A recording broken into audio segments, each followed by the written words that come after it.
ఈయన చూడురి, అధికారం ఏ ఒక్కరి సొత్తు కాదు, ప్రజా తీర్పునకు కట్టుబడి సుపరిపాలన అందించాలి. కానీ రేవంత్ బృందం మళ్ళీ గారడికి బయలుదేరింది. 2 లక్షల ఉద్యోగాలు ఇచ్చినా ప్రచారం చేసుకోలేకపోయాం. మరే రాష్ట్రంలో అయినా 2 లక్షల ఉద్యోగాలు ఇచ్చినట్టు నిరూపిస్తే రాజీనామా చేస్తా, కేటీఆర్ సవాల్. ఇప్పుడు ఆ 2 లక్షల ఉద్యోగాలు ఇచ్చామని ఏదైతే చెప్తున్నావో నువ్వు ఇచ్చినట్టు నిరూపించు ఫస్ట్. ఇప్పుడు ఒక ఒక ఒక వైట్ పేపర్ రిలీజ్ చేయి. నువ్వేదో శ్వేతపత్రం ఏదో అంటావు కదా, శ్వేతపత్రం అనేమో కాంగ్రెస్ వాళ్ళు రిలీజ్ చేస్తే నువ్వు మేము చెమటను చిందించి కష్టపడి మా స్వేదాన్ని చిందించి మేము పనిచేసి ఇగో ఇంత పని చేసినామని మీరు స్వేదపత్రం రిలీజ్ చేసారు కదా, ఆ స్వేదపత్రమే రిలీజ్ చేయి. ఇగో 2 లక్షల ఉద్యోగాలు ఈ రకంగా ఇచ్చినామని చెప్పు. ఎక్కడ ఇచ్చినావో తెలుస్తుంది కదా. 2 లక్షల ఉద్యోగాలు ఇచ్చినట, 2 లక్షలు.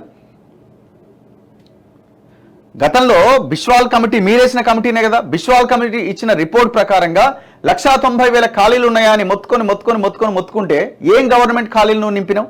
లేదే. మీరు దయచేసి తప్పును ఒప్పుకోండి అయ్యా బాబు, తప్పును ఒప్పుకొని ప్రజలను క్షమాపణ కోరండి. మా వల్ల తప్పు జరిగింది, మీరు ఆ రకమైన తీర్పునిచ్చినారు అంటే కొంచెం గౌరవప్రదంగా ఉంటుంది, ప్రజలు యాక్సెప్ట్ చేయడానికి అవకాశం ఉంటుంది. మేము అన్నీ ఇచ్చినామనంటే ఇవ్వలేదనే కదా ప్రజలు మీకు వ్యతిరేకంగా ఓటేసింది. మేము ప్రచారం చేసుకోలేకపోయినా ఎందుకు ప్రచారం చేసుకోలే? మీరు ఏ పేపర్ చూసినా మీదే కదా బ్యానర్ ఐటము, ఏ టీవీ ఓపెన్ చేసినా మీ డబ్బానే కదా, యూట్యూబ్ ఛానళ్ళు మీవే కదా, ఏదో 1-2 మినహాయిస్తే మొత్తం మీవే. యూట్యూబ్ ఛానల్ వదిలేస్తే 1-2, మొత్తం శాటిలైట్ ఛానల్స్ అంతా ఆల్మోస్ట్ 80% శాటిలైట్ ఛానల్స్ మీ చేతిలోనే ఉండే. ఇక మళ్ళీ మేము ప్రచారం చేసుకోలేకపోయి ఏం ప్రచారంలో మీరు చేసుకుంది ఏంది?